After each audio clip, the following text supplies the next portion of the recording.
33वें श्लोक का मूल भाव बताने जा रहा हूँ। 33वें श्लोक में भगवान क्या कहते हैं? सादृशम चेष्टते स्वस्य प्रकृते ज्ञानवान अपि प्रकृतिम यान्ति भूतानि निग्रह किम करिष्यति। क्या मतलब? भगवान कहते हैं संपूर्ण प्राणी, आप हम सब, क्या कह रहे हैं भगवान? संपूर्ण प्राणी प्रकृति को, देखिएगा, संपूर्ण प्राणी प्रकृति को प्राप्त होते हैं। ज्ञानी महापुरुष भी अपने प्रकृति के अनुसार चेष्टा करते हैं, फिर इसमें किसी का हट क्या करेगा? भगवान कहते हैं जो मेरे मत का, मेरे जगाए हुए विवेक को आत्मा में परिणित नहीं करता, उस व्यक्ति का पतन क्यों होता है, उसका कारण भगवान बताना चाहते हैं। इसलिए पुण्य आत्माओं, बहुत ध्यान से सुनिएगा। नरेंद्र भाई, आप अपनी मोबाइल की आवाज़ बंद कर लेना। भगवान कहते हैं प्रकृतिम यान्ति भूतानि, यानी जितने भी कर्म किए जाते हैं संसार में, और आप देखते हो आप हम लोग रोज कर्म करते हैं। अब भगवान कह रहे हैं जितने भी कर्म संसार में किए जाते हैं वो स्वभाव अथवा सिद्धांतों को, या तो आपकी नेचर है या आपका सिद्धांत है। सिद्धांत वो है जो शास्त्र और भगवान की आज्ञा के अनुसार हो, गुरु मत हो या भगवान के अनुसार हो। शास्त्र और भगवान की आज्ञा विपरीत सिद्धांत मान्य नहीं है। जहाँ पर शास्त्रों का मत नहीं, भगवान की वाणी नहीं, समझ लीजिएगा वो व्यक्ति अपने मन का गुलाम है। कर्म तो करता है लेकिन मन का गुलाम होके करता है। तो भगवान कहते हैं वो स्वभाव सिद्धांतों को सामने रखकर किए जाते हैं। और स्वभाव भी दो प्रकार का होता है। प्रत्येक मन का या तो राग होता है या द्वेष, या तो राग द्वेष रहित, ना राग है ना द्वेष है, या राग द्वेष युक्त। आपने कोई कार्य राग द्वेष से रहित कार्य तो किया, ना काहूं सो दोस्ती ना काहूं सो बैर। आप लोग सुना ना कि कबीरा खड़ा बाजार में राखे सबकी खैर, ना काहूं सो दोस्ती ना काहूं सो बैर। ना उसका कोई राग है और ना द्वेष है, उनसे रहित होकर के काम करता है। और संसार में ये राग द्वेष युक्त होकर के काम कौन करते हैं? आप और हम लोग। क्या मतलब? अंधा बाटे रेवड़ी फिर अपने को दे। हम आंखें होते हुए अंधे हैं राग के कारण, द्वेष के कारण, अपने स्वभाव से। जैसे रास्ते में चलते हुए कोई बोर्ड दिखाई दिया और उस पर लिखा हुआ पढ़ लिया, तो ये पढ़ना ना तो राग द्वेष से हुआ ना किसी सिद्धांत से हुआ। आपने सड़कों पर चलते समय बहुत बोर्ड पढ़े होंगे, ना उससे कोई राग है ना उससे कोई द्वेष है, वो राग द्वेष रहित है, स्वभाव से स्वतः हुआ।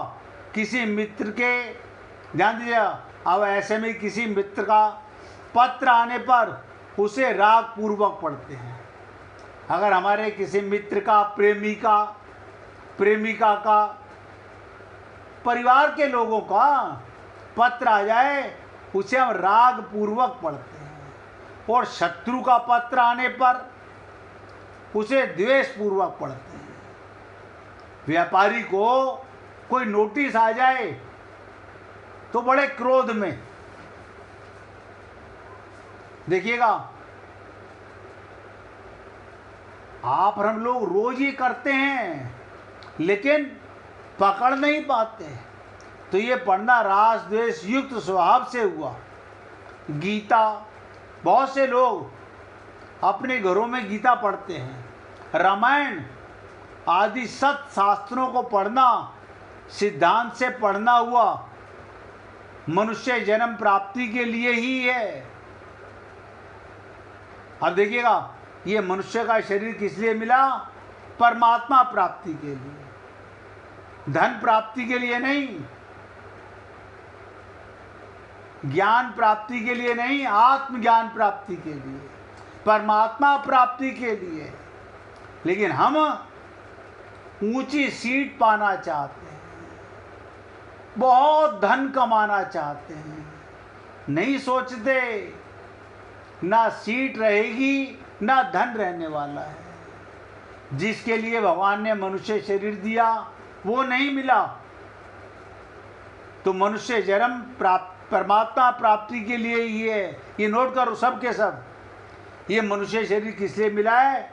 भगवत प्राप्ति के लिए, हरि की प्राप्ति के लिए, भगवान की प्राप्ति के लिए, परमात्मा की प्राप्ति के लिए, आत्मज्ञान के लिए। अतः परमात्मा प्राप्ति के उद्देश्य से कर्म करना भी सिद्धांत के अनुसार कर्म करना है। देखो, गुरु तो केवल आईना है दिखाने के लिए, वो दिखाता है लेकिन हम देखते नहीं हैं। इस प्रकार देखना, सुनना, सूंघना, स्पर्श करना आदि मात्र क्रियाएं स्वभाव और सिद्धांत दोनों से होती हैं। आप देखिएगा, आप राग के शब्द भी सुनते हो कान में और द्वेष के शब्द भी सुनते हो। आप इन्हीं आंखों से प्रेमी को भी देखते हो और दुश्मन को भी देखते हो, अपनों को भी देखते हो, परायों को भी देखते हो। ऐसे ही खुशबू भी सूंघते हो और बदबू भी सूंघते हो, अच्छा स्पर्श भी करते हो, बुरा स्पर्श भी करते हो। ये दोनों प्रकार का है। इसलिए कहते हैं राग द्वेष रहित स्वभाव दोषी नहीं होता, जिसका नेचर ना काऊं सो दोस्ती ना काऊं सो बैर। ये क्या मतलब? हमें घर में ये बात नहीं बोलनी है, हमारा किसी से ममता मोह आसक्ति नहीं, सबके साथ व्यवहार करना है बस। भगवान ने रामायण के रूप में अवतार लिया, राम बनकर के आए, दशरथ को पिता माना जबकि दशरथ के स्वयं पिता हैं लीला की। कृष्ण आए, वसुदेव को पिता माना, नंद बाबा को पिता माना जबकि सारे सृष्टि के रचयिता हैं।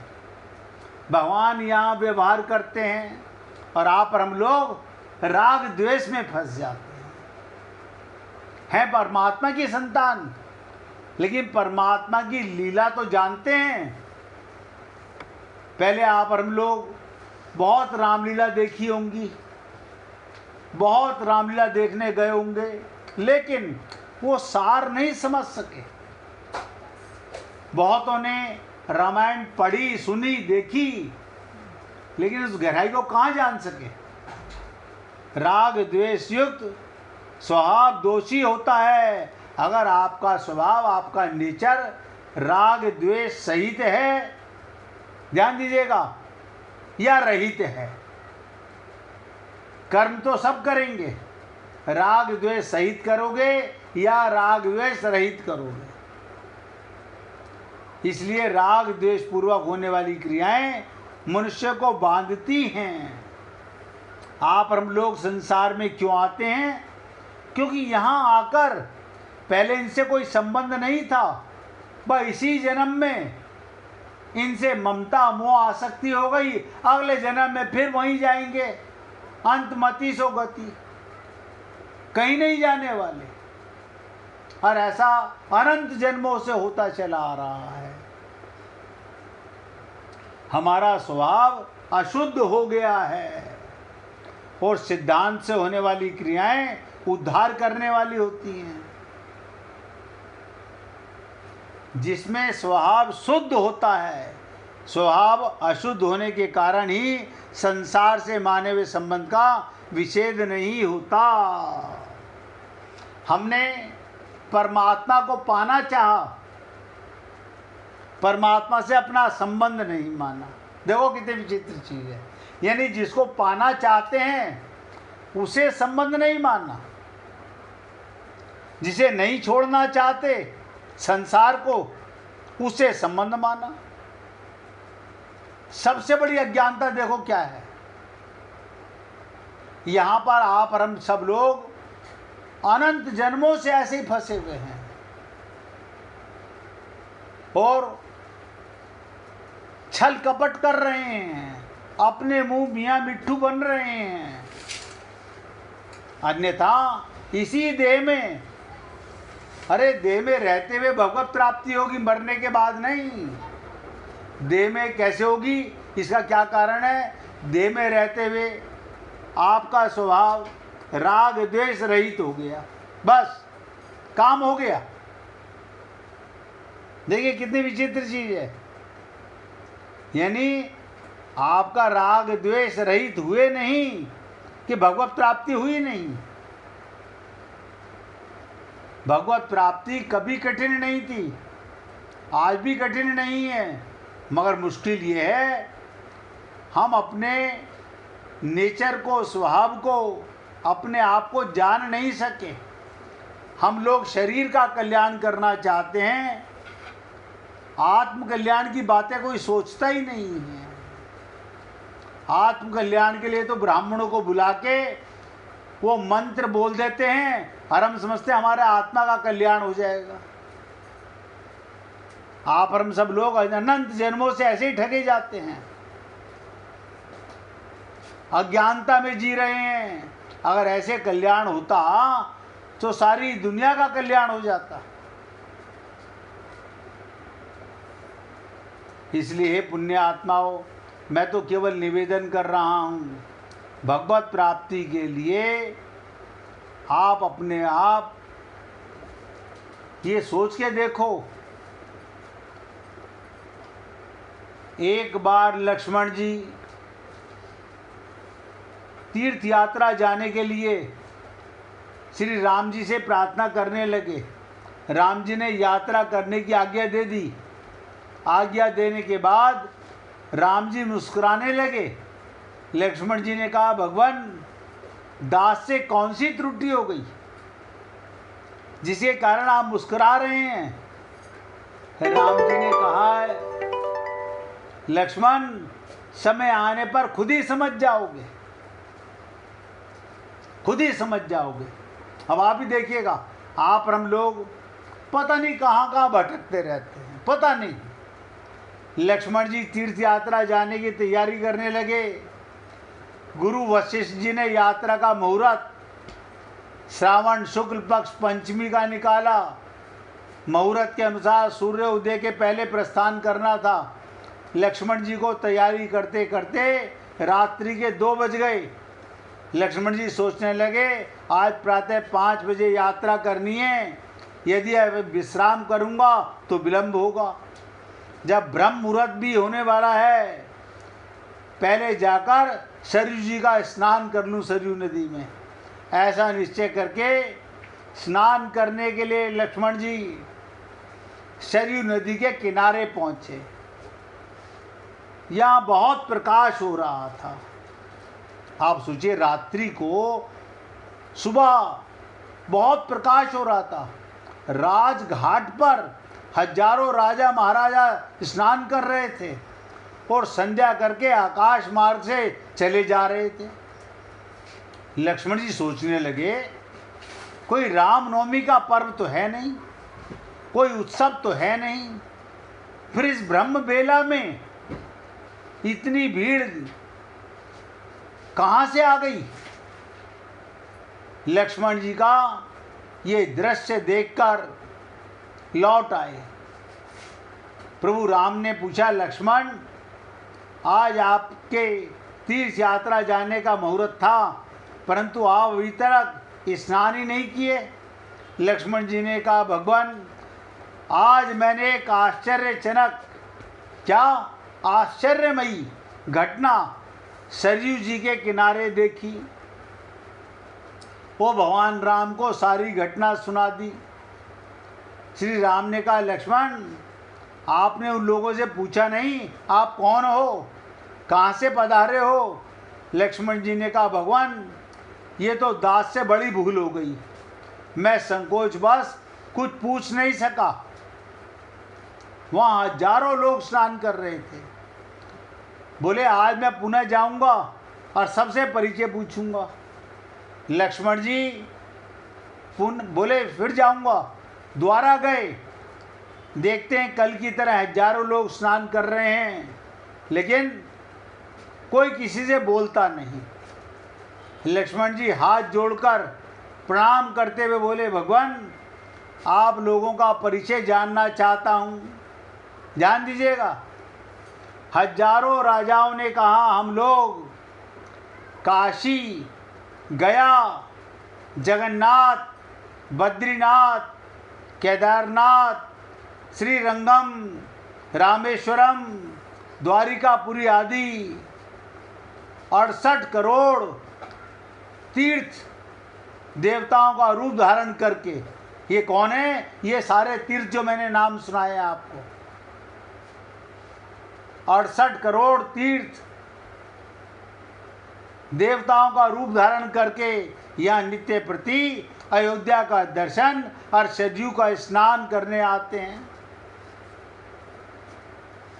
इसके बाद लक्ष्मण जी महिलाओं के घाट पर गए। उन्होंने माताओं को प्रणाम करते हुए पूछा, और माताओं ने कहा, हम गंगा, यमुना, सरस्वती, ताप्ती, तुंगभद्रा, कमला, कोशी, गंडकी, नर्मदा, कृष्णा, क्षिप्रा आदि भारत की हजारों पवित्र नदियाँ नित्य प्रति अयोध्या का दर्शन और सरयू जी का स्नान करती हैं। उसी समय एक विकराल काला पुरुष आकाश मार्ग से आया और सरयू जी की धारा में गिरा। थोड़ी देर बाद जल से निकला, यानी काला पुरुष सरयू जी की में गिरा, और जब सरयू जी से निकला तो गौड़ वर्ण में शंख, चक्र, गदा, पद्म धारण किए हुए था। लक्ष्मण जी ने ऋषियों से पूछा, भगवान, ये देवता कौन है जो भी काला था और यहाँ आके गोरा हो गया? ऋषियों ने कहा, लक्ष्मण जी, ये तीर्थराज प्रयागराज है। लक्ष्मण जी ने सारी घटना जाके भगवान राम को बताई। श्री राम जी ने कहा, भैया लक्ष्मण, इस पुरी के दर्शन और स्नान हेतु 68 करोड़ तीर्थ अयोध्या में आते हैं, और अब अयोध्या छोड़कर अन्य तीर्थों का दर्शन करने जा रहे हैं। इसी प्रकार की लीला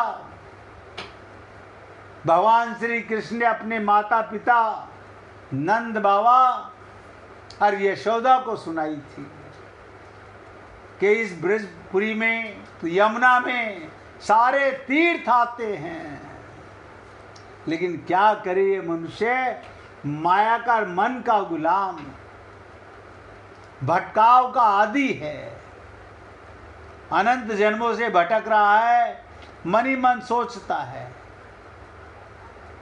तो भगवान ने कहा, अब आप निर्णय कर लो लक्ष्मण, तीर्थ यात्रा में जाना है या नहीं जाना है।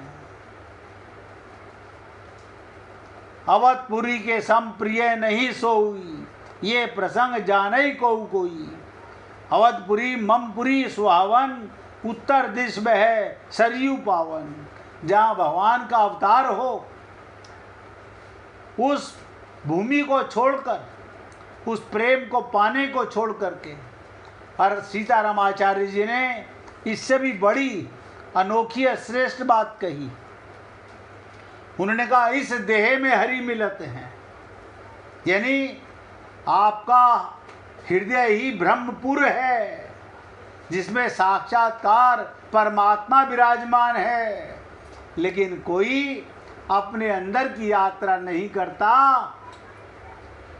संसार के तीर्थों में भटकता रहता है, मन का गुलाम माया में घूमता रहता है।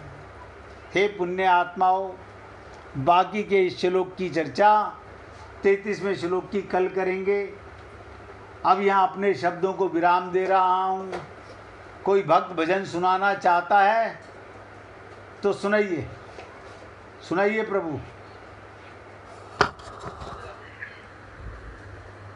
सुन सावरे तेरे ही भरोसे मेरी नाव रे, सुन सावरे तेरे ही भरोसे मेरी नाव रे।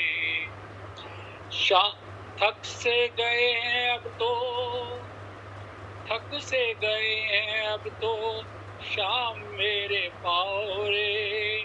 सुन सावरे तेरे ही भरोसे मेरी नाव रे। भटक गया हूँ बाबा सूझे ना किनारा, भटक गया हूँ बाबा सूझे ना किनारा। तुझको पुकारे एक किस्मत का मारा, तुझको पुकारे एक किस्मत का मारा। भटक गया हूँ बाबा सूझे ना किनारा। मुझ पे करो हे, मुझ पे करो हे, मुझ पे करो हे दानी करुणा की छाव रे। सुन सावरे तेरे ही भरोसे मेरी नाव रे। कैसे संभालूं नैया इचको लिखाए, कैसे संभालूं नैया इचको लिखाए। कांपे हैं हाथ मेरे पैर लड़खड़ाए, कांपे हैं हाथ मेरे पैर लड़खड़ाए। कैसे संभालूं, कैसे संभालूं नैया इचको लिखाए। नदिया को देख, नदिया को देख कितना तेज बहाव रे। नदिया का देख कितना तेज है बहाव रे। सुन सावरे, सुन सावरे तेरे ही भरोसे मेरी नाव रे। दीन दयाल आजा मुझको संभाल रे, दीन दयाल आजा मुझको संभाल रे। बीच भंवर में मेरी कश्ती निकाल रे, दीन दयाल आजा मुझको संभाल रे। बीच भंवर में मेरी कश्ती निकाल रे, दीन दयाल आजा मुझको संभाल रे। हर्ष नहीं तो, हर्ष नहीं तो ताने देगा सारा गांव रे। हर्ष नहीं तो आओ, हर्ष नहीं तो ताने देगा सारे गांव रे। सुन सावरे तेरे ही भरोसे मेरी नाव रे। थक से गए अब तो, थक से गए हैं अब तो शाम मेरे पाँव रे। सुन सावरे तेरे ही भरोसे मेरी नाव रे। राधे राधे जी। बोलिए वृंदावन बिहारी लाल की जय। जय जय श्री राधे, जय जय श्री राधे। बोलिए लाल जी का मंगल हो, सभी भक्तों का मंगल हो। सबको राधे राधे भैया, सबको राधे राधे भाई, राधे राधे, राधे राधे जी, राधे राधे सबको, राधे राधे जी, राधे राधे, राधे राधे।